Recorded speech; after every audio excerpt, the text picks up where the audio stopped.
Hello and welcome into the first episode of the Offseason podcast. I'm Hunter, joined today by Konner, Brodie, and Trevor. And let me tell you a little bit about this show because obviously this is a brand new show. You probably don't know what you just clicked on. Essentially, this show is created and curated by you for you. So you send us in your stories, you send us in your topics you want to hear us talk about, your questions, your weird statements, some tier list stuff, all kinds of stuff. And we essentially are going to react to them and just spiral into whatever chaos comes from that to get you through this off season, because it's okay. Disc golf's coming back. Don't worry. It will be back. And until then, we're here for you. So how's everyone doing today? Good. Doing great. I'm delightful. Doing great. Heck yeah. All right. Well, let's just start it off with a story. I'm pretty excited. I'm excited. I love stories. I love stories. Story time is always great. So this is submitted from Davis Gunter. Before I get into everything, actually, if you want to submit a story or a topic or anything, you can even do it anonymously. You can click the link in the description down there and send us whatever you got. Davis is low-key an underrated name. That's a good, strong first name. And Gunter's Davis. a good last name. Yeah. I got sounds like Hunter. The last famous Davis Love the third. Davis Love the third. Yep. Come on, Big Gun. Davis Gunter. He said, I started playing disc golf in 2019 and I absolutely fell in love with the game. I played every chance I could get and I tried to get as many of my friends into the game as possible so that I would not have to play rounds by myself. About 2 years into my disc golf journey, I took a buddy of mine that I went to college with who had never played disc golf before in his life. By this point, I had accumulated a bag full of discs, so I picked out some of the best beginner-friendly discs I had, which included my first disc ever, a Pro D Buzz. Not only was this my first disc, it was the first disc I was able to beat in and get a beautiful hyzer flip with. By this point, though, that disc had become too flippy for my arm speed and was only in the bag for sentimental reasons. We started the round and everything was going as expected. By the time we made it to hole 6, I was several under par and he was quickly approaching double digits over par. Now, hole 6 is the easiest hole on the course. It's dead straight shot, about 180 feet, with just a bit of low ceiling when you get within 20 feet of the basket. At this point in my disc golf career, I had never aced before. No second shot aces, no field aces. The closest thing I had to an ace was a throw in on a par 4 from about 100 feet out. Anyways, I step up to the hole, and he decides he wants to throw first, since he hasn't gotten to all round. So he grabs my Pro D Buzz and asks me how much angle he should try to throw this shot. Throw on this shot and lets it fly. We were both pleasantly surprised by how nice the shot looked. I even told him during the flight, this might be your first birdie, man. However, the disc just kept gliding and turning until crash. The disc hit dead center of the chains and in the bottom of the basket. We both went crazy, but then it sank in. My noob friend just aced on his first ever round, and I've been playing for 2 years and haven't even aced yet. On top of all that, he aced with my disc that I've thrown hundreds of times. Nevertheless, I went on to par that hole because of the excitement, frustration, little anger, and jealousy. But we got up to the basket, both signed the disc, and I couldn't help but give him his first ever ace disc. I went on to beat him that round by 20 strokes, but it didn't matter because he got the ace. This is how people... I'm 4 years in now and still have no aces. This is how people develop the aces are easy theory that Hunter always had. That's so funny because I feel for him because I didn't ace until I had been playing for like 3 years, and I played a lot and at a pretty short course. And somebody aces like that on their first round, and they're probably like, oh, how many aces do you have? And then you got to tell them 0. They have no perspective. Yeah. Well, that's it's a classic disc golf thing. Because disc golf is one of those sports where you can get into it and you can like be like a couple years into it where you're real try hard at it, but just with the nature of the sport where it's like a flying frisbee, someone who hasn't really played before can come and still score better than you, and then it's just like the worst feeling in the world. Well, that's like Peaks Views where obviously I took all my friends to play, and so many of those holes are so aceable. I had many of friends like hit basket or chain out before I had an ace. Luckily, no one did this to me. I think I might have quit if someone did this to me. Also, 4 years in now, and Davis still has no aces, which makes me feel for him even more. The aces, it means he's got control. The aces in disc golf, though, it's very dependent, I think, on where you play disc golf, like where you're from. Because if you're like in the Charlotte area, the courses I've played in Charlotte, and maybe there are dinky little par 3 courses in Charlotte, but I haven't found them. So and like having to get an ace on even like Timbrook, is that the name of the course? Yeah, the little close. Yeah, even that, like there's only a couple holes that I would say you're like, oh, I have a chance of acing this. In Dallas, there are 3 or 4 courses where if I go out and I'm actually trying to get an ace, and I'm actually like, not trying to just lay up for birdie, but I'm actually trying to run them. I mean, there's some courses where there's 15 chances, like good chances, on just one course. So I think the ace is an interesting one because it's very course dependent. Unlike in golf, if you told someone like, "Hey, I got a hole in one in golf," like everyone right then and there knows how difficult that is. Where in disc golf, it's like, "Hey, I got an ace." You could have got an ace on like a 140-foot hole, that there's 18 of them. So you have like 18 chances every time you play. It's a little bit different. There was this course when I went down to USDGC, maybe like 2016 or 2017. It was one of the years that we were playing in Dean's Cup. And so I was trying to like warm up the day before we had to play Dean's Cup.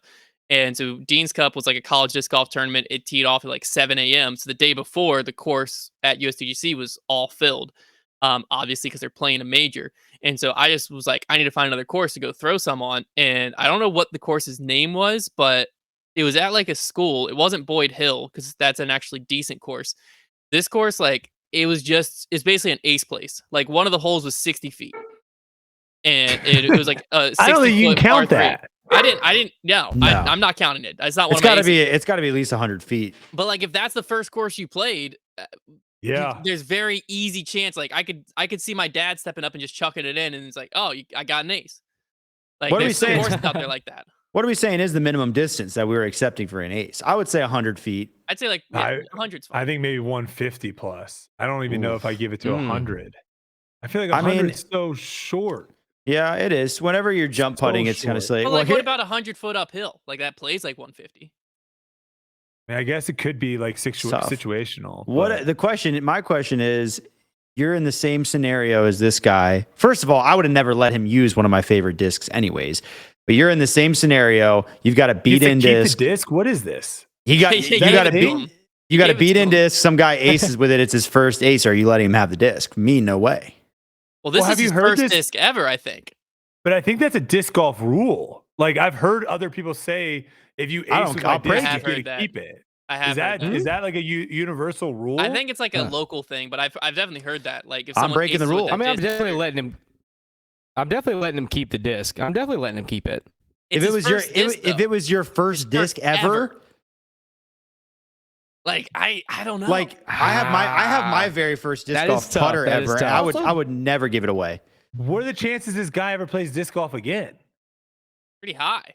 I mean, he just aced his first round. So. He's probably hooked. That was great. That was a great time. His buddy's all hyped, and his buddy's that would be lame if he like gets the disc and then he plays like 1 or 2 more rounds and then never plays. Just sits in his garage. That was 2 years ago. So Davis, if you're watching this, and I hope you are, comment: is your buddy still playing? He's gonna show up to his house. He's gonna show up to his house in a few years, and he's gonna see that disc wedged under his refrigerator to make it level. Yeah, exactly. That's where it's sitting now. This feels a lot like. Go for it. I feel like every disc golfer goes through this at some point, where they are like going and play with a group of friends, and there's always the guy that like maybe plays disc golf like once a year, but he only throws overhands. So you go out there and you're like trying as hard as you can, picking like what you think is the perfect disc for each shot. And this guy goes out there and he's just got like a DX Wolf and he's just throwing overhands like crazy and parking every hole. It's just like the most frustrating thing. It's tough to beat the overhand guys at the right place. Yeah, the overhand guys on the right course are deadly. I thought that was the future of disc golf when I first got it. Well, yeah, because they basically make it so easy, and you're just looking at them, and you're just like, why aren't we all doing this? Yeah, they're just throwing over every gap, and I'm like, this is incredible. And then you actually go and play like a pro course, and you're like, oh, this is like, never mind. Unless you're like Jake Wolf, you are going to struggle drastically. We should make for in the bag like the grip lock segment in the bag. One of them should be like things to use discs for that's not disc related. Like Trevor just said, to level your refrigerator. I mean, the number one obvious is a water bowl for your dog. That's obvious. That's obvious. We used to use them as plates in college. I use them as plates a lot. No, it was not good. You pick a clean one. No, you pick a clean one. We would typically put one in my bag. We would get new ones for our players pack a lot of times, and that's what we would use. Yeah. But I don't think they have like I'm trying.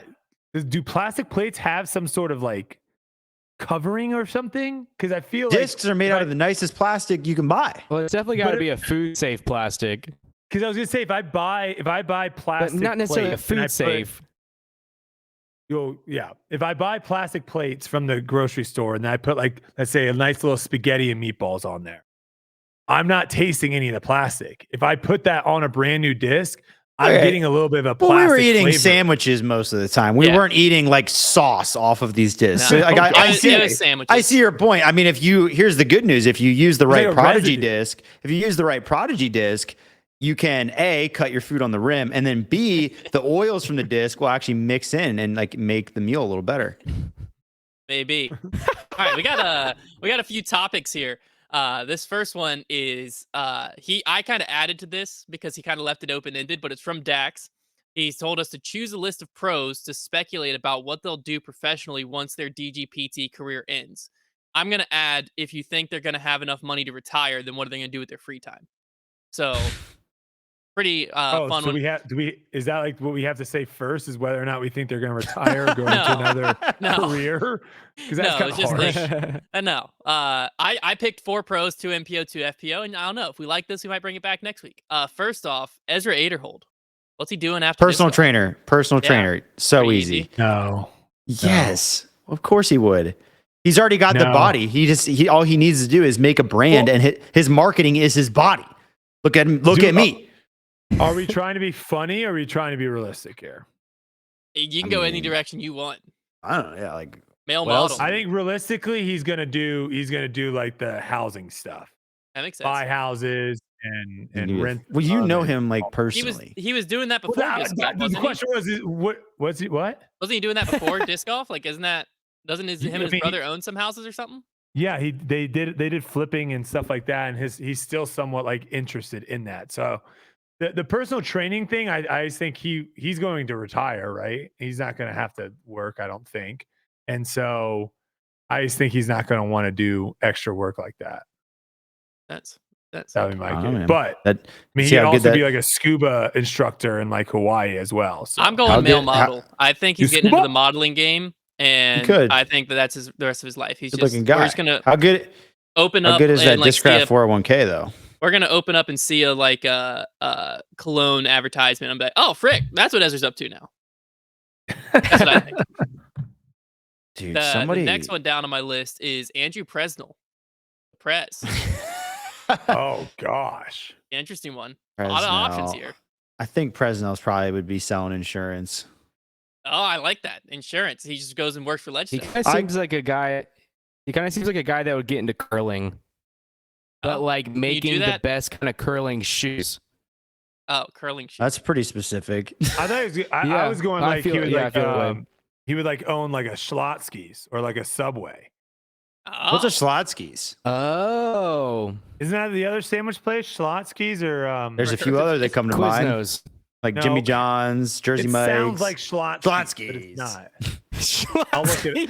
I'll look it up real quick. How are you gonna spell that? How are you gonna spell Schlotzsky's? It kind of rings a bell. Well, I'm looking up. I'm looking up a sandwich chain restaurant. Oh, he would definitely own a bowling alley. Whatever Presnell ends up doing, he's gonna try to stream on the side. I think he's gonna try, but it'll never take off. Rocket League, yeah, that could be it. What would a bowling alley be called, Con? I don't know. Probably like, something with pins. Something with pins and Presnell. Pins. I'm seeing lanes. I think this is called Schlotzsky's. Or the Prez pins. Schlotzsky's. Silas, I'm texting this to you. Throw this up. Oh gosh. Silas can't do that. He's not on a Mac. He's not gonna be able to get that. Mean? No, I'm texting him a photo. It's going to take him a minute to get that on the OBS. That's fine. And when he figures it out, everyone can be like, holy crap. We'll sit here quietly until he gets it. Everyone sit here and just wait. No, we can move on. We'll come back to Schlotzsky's. We'll come back to Schlotzsky's. I'm pretty sure you would pronounce this Schlotzsky. Oh, boy. I can't wait to see this word. Man. I think that's how you would pronounce it. I think I'm right. Oh, man. There's number 13 on the list of top 20 sandwich chain restaurants. I couldn't name 8, I don't think. No. Well, that's why I couldn't get to Schlotzsky's, man. You're stuck. Next up, I have Owen Scoggins. Owen can be up to? That's a good one. I have no idea what her like background is. I don't know anything about her personality. He's kind of. Okay, so I feel like he just emoted a thumbs up. That's my favorite thing in the world. I wish I could do that. It's so fun. I'm thinking that Owen Scoggins ends up being like a customer experience person for Innova.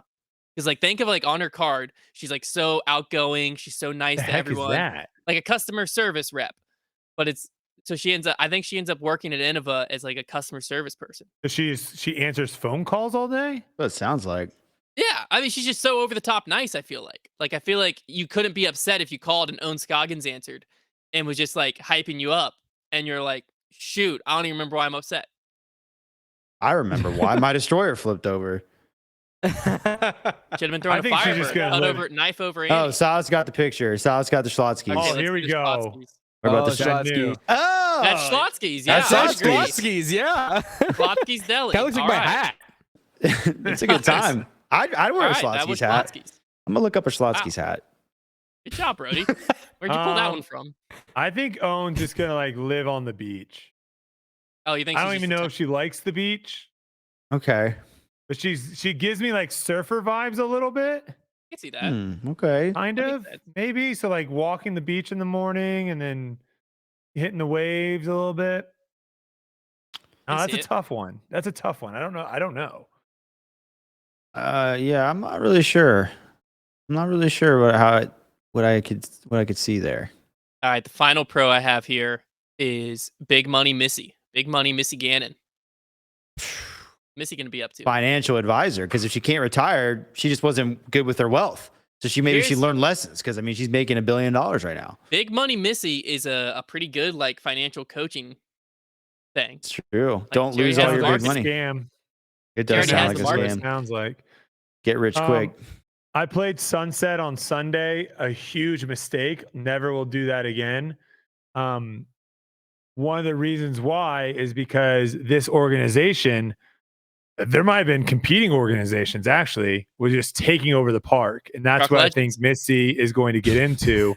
And that is the dog walking business. Dog walking / training business. Oh, she loves dogs. She has a tattoo of her dog. A little dog walking / training. That makes business. a lot of sense. Can't really call it Big Money Missy's, but okay. Yeah. Why not? Big Money Missy's dogs. Big Money Missy's dog walking. I don't know if that Big Doggy Missy's. Big Doggy Missy's. This was our first one that was submitted anonymously, which makes it sound like it's gonna be spicy. It's not. I was sad they did it not. They said if there was a Hard Knocks, Drive to Survive, etc. type show that followed pros during the off season and through the season, which 4 pros would you choose? Gosh. Oh, I got so hard. There's not. I would choose 4. I would choose Matty O. Easy answer. That's a great answer. Then I would choose somebody. I would choose Drew Gibson. That would be entertaining. Half the time he wouldn't even be playing disc golf, probably. I'll say it'd just be like a side-by-side walk, I think. And then are we choosing just 4 players? Doesn't have to be FPO, MPO, like anything like that? It just says 4 to follow the pros. I would the probably off-season and through the season. Yeah, I would choose Nico LaCastro. And then I'm thinking, man, that last one is tough. Maybe I'd go with somebody young. Maybe I'd go with like I don't know, some of those young guys I feel like it'd be boring. I don't know. I can't really think of a 4th. I think Gannon Burr would be fun. Yeah, but he's just building Legos all day. Yeah, but that'd be kind of fun. But he's gonna get himself into legal trouble because that dude's a loose cannon. He's gonna slip up and say something. He might. That's true. You would know. The off-season thing, you got to pick someone that's actually going to be doing stuff, or you're just going to be watching a really weird reality TV show where they're just not interesting. But that could be interesting. Yeah, What? I want the right people doing nothing could be very watching just normal people doing stuff. Well, yeah, I'm saying you got to pick the right people, so it's not normal people doing stuff. Yeah, no, that's you got my to whole be selective. Point. That's my whole point. Well, Brodie, who do you think would be the most entertaining? Well, I'm going to look at it, but I'm just saying. I pretty much just casted the Jersey Shore. Like, I mean, I just picked some interesting people. My point is like if they're not doing anything though, the Does Jersey anybody- Shore has electric personalities. Like I think Matty O is a great pick. Okay, but your description of you just said like if they're not doing anything on the Jersey Shore, and I've watched the whole show. Every night they just go out. That's what I did. I just picked personalities because even if they're doing the same thing every time, it's gonna be interesting. Necessarily talking about your picks. I was just talking in general. Okay. On like I think Hunter is saying Gannon Burr making Legos would be electric. It's like yeah, maybe for 5 minutes. Not no, for, I just think I would not take Gannon as my last pick. Well, I think it'd be funny to see like the contrast of all these pros practicing their tails off, and you just have a 17-year-old building Empire Strikes Back Legos, and then goes out and wins Vegas. I just think that'd be a funny like storyline to follow. I might. Yeah. See, I think I think when I'm thinking of Drive to Survive and stuff, I'm thinking like long term. Who am I paying attention to on like for Honestly, 16 episodes? I might take Rick. Matty O, like Matty O going to the grocery store is electric. I have no idea what that's going to entail. So I could watch Matty O do a lot of things. I think he's a great pick. There's a lot of these people that I don't. Rick's not a bad one. Rick's not a bad one just because does he still own Bitcoin? Is that just Rick? Yeah, I would like to hear some of the stuff that Rick would say, and like he's got the Kevin whole Jones would have been a good pick. Kevin Jones is a great with pick. the DJ stuff. Yeah, that would be interesting. DJ and who knows what else he's up to. I feel like Luke Humphreys could be fun off the course. He just rolls up, man, hops out the van, tea time. That's true. I don't know. Something to think about. I'm limited here, guys. I'm very limited. I'm scrolling down. I think the farther down you go, the more interesting it gets. Because some of the storylines just be like, how is this person on tour? Like, what are they doing day to day? Like you find the guys, you definitely want like you find the guys who are some like, of the people who have like a. You definitely want the people who like have like a crazy practice routine, like would like super intense and like making sure that they're still like an athlete in the off season and preparing like for the season, and also want the super goofy people who wouldn't be doing anything disc golf wise, who would just be doing the weirdest stuff. I don't know who the pro is that fits this bill, but it'd be fascinating to find the pro that's like barely getting by and they're like delivering groceries in their free time and like playing flex starts and like that type stuff. And like they don't have an off season; they're just right now playing B tiers and A tiers and stuff. And then like contrasting that with like Paul or Ricky. I've always thought that'd be the most interesting way to do it is have one guy who's like that barely cutting it with somebody who's flying to every single tournament, like is like on the, because there's such a huge pay gap in disc golf. I think that would be interesting. Because they did that like a little bit. Simon Lazat and someone else. Yeah. Yeah. Because they did that a little bit with the, what is it, Full Swing, where they had like Sahith and another rookie, or they might have had someone who's like trying to get his tour card, but then they're also following like Rory and Brooks Koepka and stuff like that. And so you see the like trying to keep or get your tour card stress, and then the like luxury of like, yeah, I hope I win. Is a, I don't know. I think that could be interesting in disc golf. This next topic was the one I told Trevor I had a topic that I was fascinated to hear, and I refused to tell him. This comes from Grant. And I don't know the viewpoint on this, but I think it'll be interesting. So Grant wants to know thoughts on the change of JomezPro's YouTube thumbnails. The bland designs seem to be unwelcoming to curious viewers compared to the action shots they were taken in seasons prior to 2022. New viewers could have no idea what they're clicking on, and the thumbnail itself is a good way to sell the sport. Could this be the reason why we haven't seen any JomezPro videos with this new thumbnail agenda surpass 500,000 views within the past 2 seasons? Could this be hurting the new fan base? I went and tried to fact check him, and I think he's right. The past 2 seasons, no 500,000 views. What the heck are they doing the thumbnails like that for? I didn't even really notice that. Oh, this is super boring. Yeah, they it's just like every video looks the same. The most effective part of their old thumbnails was you could see your favorite player in that video. So like the way I used to watch coverage is like, oh, I see a nice coverage that I know has Will Schustrick in it because he's right there. I'm going to click it. I'm going to watch it. I don't even care what the tournament is. I'm just going to watch it because I want to watch my favorite player play. This doesn't make any sense at all. Well, I know Let me counter that a little bit. Yeah, go ahead. One of the more iconic thumbnails, and I don't remember really what video it's from, but it's a thumbnail that I can definitely picture in my head just because of how visual, like captivating it was. It was back when her name was Paige Bjerkes.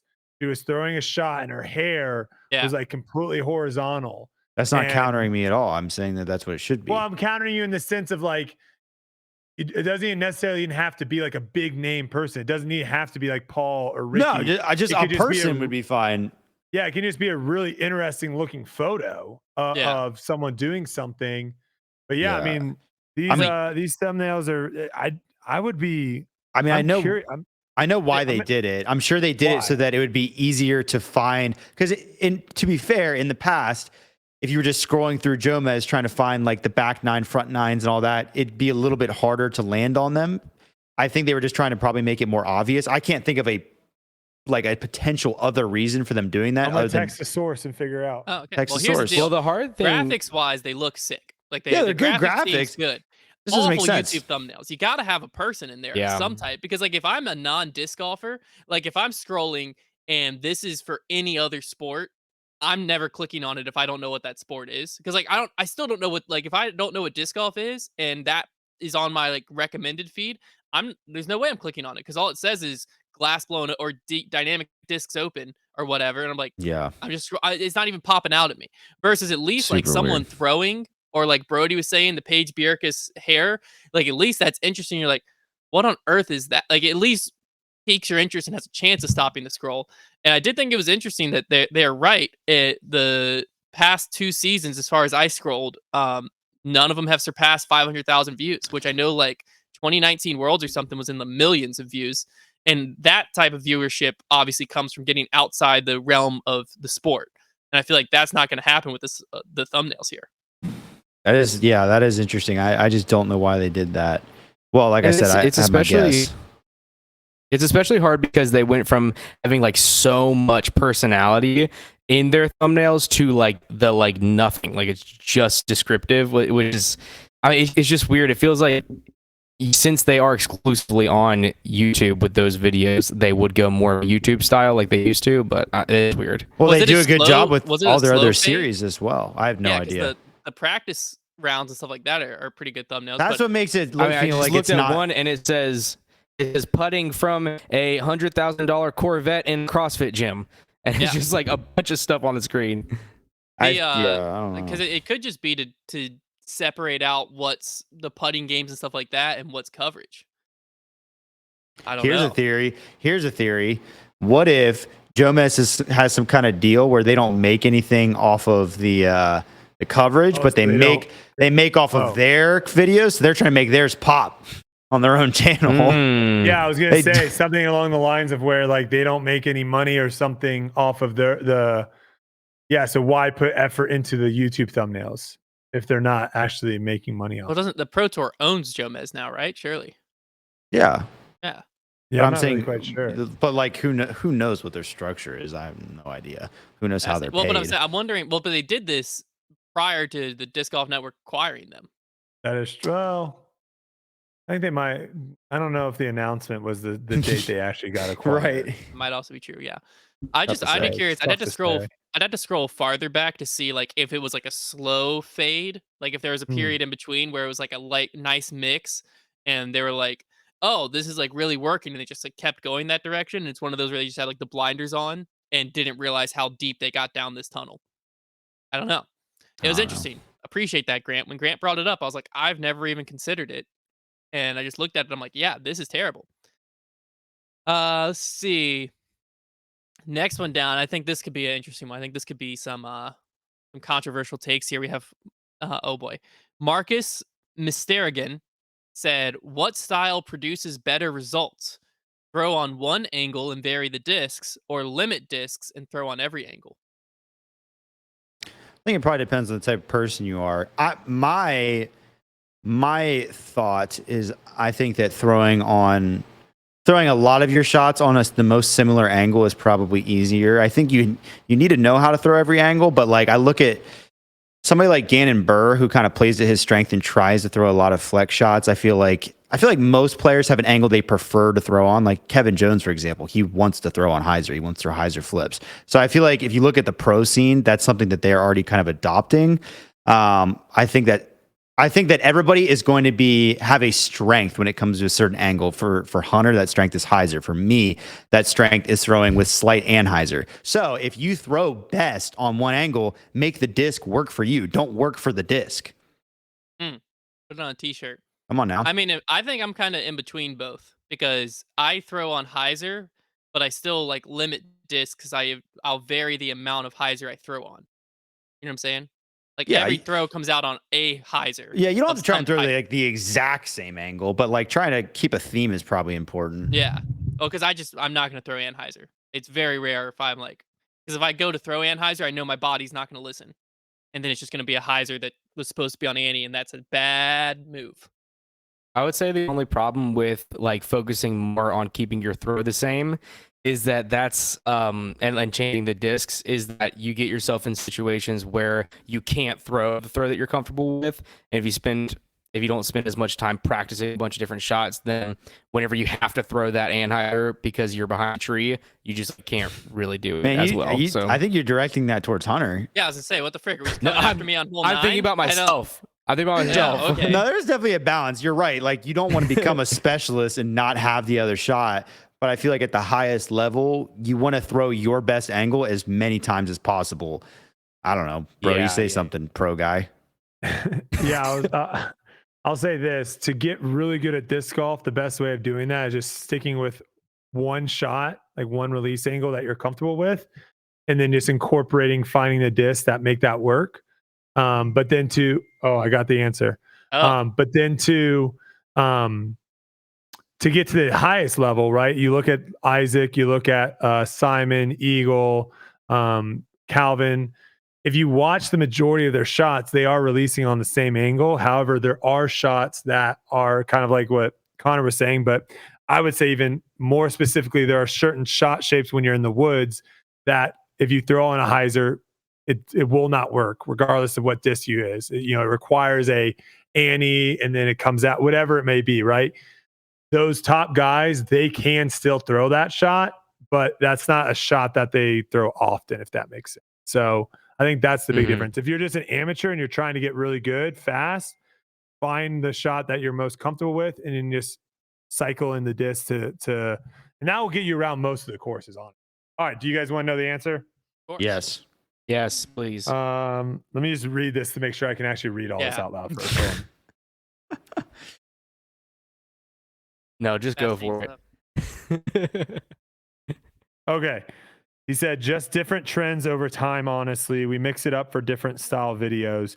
You have to keep trying different things. It's always changing what people will engage with. Never really one right answer.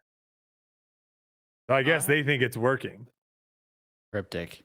I'd petition. Let's start a petition, actually, and see if we can get enough signatures to get them to put faces back in thumbnails. I think that could be good for the growth of the sport, just in general. It's also interesting, too, because they definitely have access now more than ever to the photos. Yeah. They're owned by the Pro Tour. Yeah, it's a super weird one. It's like they're banking on, and I mean, to be fair, Jomez has a very large audience that like the way they consume Jomez is it's their coverage. They're just looking for the event. But I feel like marketing the players rather than the event title, like the people that want to find the event are still going to find it, but you're not going to reach anybody, like Konner was saying, outside of that audience. If I'm the Pro Tour and now Jomez is mine, my main goal with Jomez is yours. Reach the sport. You know what I'm saying? Like to reach new people. That's my main goal with Jomez. So I'm not worried. Like if people want to watch consistent coverage of tournaments, I want them paying on Disc Golf Network. So I don't want them going to Jomez and using that. So I would be like thinking, how am I titling and thumbnailing this of like exposure for YouTube? Because like that's the only reason it exists, really. Because the two ways to really get exposed on YouTube outside of collaborations, I think collaborations is the number one, but outside of that would be for stuff to show up when you like sign up or when you go on to YouTube, your recommended list, right? You have videos that just pop up there. And then when you're on a video already, you've got the videos on the right. Yeah. These thumbnails are not making really anyone that doesn't know what disc golf is like interested in clicking on. Yeah, no, I'd agree. So you're not getting someone that has never watched a disc golf video, I think, to click on these. That's an interesting point. This next one we're gonna have to track the rest of this offseason. We got one more topic here, and then we'll wrap it up with a story that is also rather fascinating. We're gonna have to track this though, I think, throughout the offseason. So all of us are gonna have to take the over under on Drew Gibson tweets breaking manufacturer contract switches. He set the line at 4.5. Did he do that Anonymous. a lot last? Oh, he did do that a lot last year, Yeah. didn't he? Under. He made the leaky leaker merch Under. last year. Under. Under Here's the 4.5. thing. Under. Here's the thing. Think of how long that list is, though. I Year. can make this over. I can easily make this go over. I don't think the gaming commission is going to like that very much. I know, but I could so easily just create new accounts and just send him DMs and be like, hey, man, you would never know this person's going to blah, blah. And then he would tweet it. You think that's how he's getting his information? That's how I was getting my information, but I don't know if that's how he's getting his. Yeah, people were just texting him. Or if I just tweet from myself saying, hey, man, just want to let you know this is happening. Don't tell anyone. That's a tweet. Yeah. I would agree with Trevor. I'm taking the under. I think it'll be, I think if the line was 3, I might consider the over, but 4.5's a lot. You'd have to do it 5 times. I would take over 1.5. I don't know that I would take anything else. Well, let's think of the ones that actually like you would tweet about, right? Gannon, Eagle. Maybe. People didn't get to see that because people didn't see the emote cropped, but Gannon, Eagle, Goose Man. Yeah, he's not. I feel like he's not super connected to these guys. No, I'm just saying, like, if he found out. I'm just thinking. I feel like he's not breaking news on where freaking. I don't want to. This is where I wish I was out of the sport. So I could actually just drop someone's name that like no one cares about. But yes, someone that no one cares about. He's not breaking news, being like, "Hey, you guys will never guess this person's signing with ball." You know, you see what I'm saying? Yeah, well, yeah. He's only gonna do it with. You got Paige Pierce, Missy Gannon. Yep. Is it both the Mandahanos too? I don't think they're up. Yeah, maybe not. Maybe not. I don't know. There's a lot of players that could move, but the problem is too, 5 of the players have to move because you're not breaking like I heard so and so signed an extension. That's not breaking. No. So 5 players have to move too. I don't know. So it sounds like us 3 are under. Konner, what you taking, the over, the under? Yeah, I really want to take the over just for funsies, but I'll do it. I'll take it just for fun. I mean, I got no problem being that guy. We all agreed before the show to bet the beard shave on this though. So. Dang. We also said too before the show that whoever, if there is someone that like is on the other side, they also are the one that has to follow Drew on Twitter and keep track of it. And they also have to drive from Dallas to Las Vegas. And they do have to make that drive. Yeah, you just lost a lot, Konner. So best of luck to you there. Wow, I did not realize that much was on the line. All right, one final story to wrap it up. This actually comes from Connor's best friend, Shay Stevens. And what up, Shay? Oh, what up, Big Shay? He said, dead to me. He said, now this is kind of crazy. During a league round, my card mate Greg found himself in the rough per usual. Shout out Greg. During the search for his lost disc, he found someone else's buzz. On the next tee, he flips the disc over and takes out his phone and goes to dial the number when his phone rings. He says, no way. Another card mate asks, what's up? Greg says, it's the number on the disc. Greg answers his phone and the person goes, hey, is this Greg? Greg responds, yeah. Other guy goes, did you leave a disc at Butter Valley? And Greg goes, yeah. Did you lose a disc at Tyler? No the other guy, way. now a bit confused, goes, yeah, I did. And Greg goes, I just found your other disc. And the other guy replies, and I just found your disc. And they later arranged to play around together to make the swap. That is the likelihood of that happening is crazy. I don't know. Getting the phone call as you're about to call the other guy, that's crazy. Like you're like typing in the number and then that number pops like scary. up on your That's screen. like borderline scary. I would have been thinking I accidentally already hit call. Like I would have just been like, there's no way this is possible. Yeah, I don't know. I don't know. How do we set this up? Can't. What? There's no way of setting this up? Okay, we send. I can't think of how you would. The timing is crazy. This is like the dominoes calling the dominoes. You'd right? have to have that's like the vibe I'm getting. I'm trying to figure out how. Well, you'd have to have like it's like if Hunter was playing with one of the guys and I was playing with another, and we'd have to both like be texting each other to make sure the calls happened at the same time. But it would be so difficult. You have to get their numbers too. If I find a disc I don't call till the end of the round. Like I just put it in my bag and then I You call them or wait. text them when I leave. Like Hmm. I never call as soon as I find it because I'm in the middle of a round. Yeah, I don't know how you set it up. That's ridiculous. That's a insane. crazy story. I Buy can't a even lottery comprehend ticket. that. Yeah, Bet that was on the wild. Drew Gibson over right now. Yeah, I would agree. I'd agree. Well, that wraps up the first episode of the offseason. Hopefully you enjoyed. And like I said, this show doesn't happen without y'all's topics, stories, suggestions, fun lines for us to bet on, all that good stuff. So if you haven't already, be sure to check in the description of the podcast, whatever platform you're on, and there will be a link in there where you can submit your own stories, your topics, your random thoughts about disc golf, whatever. And then you might hear yourself shouted out here. And we'll be back again next week to help keep you entertained this off season. Get out and play some disc golf. And yeah, we'll see you then.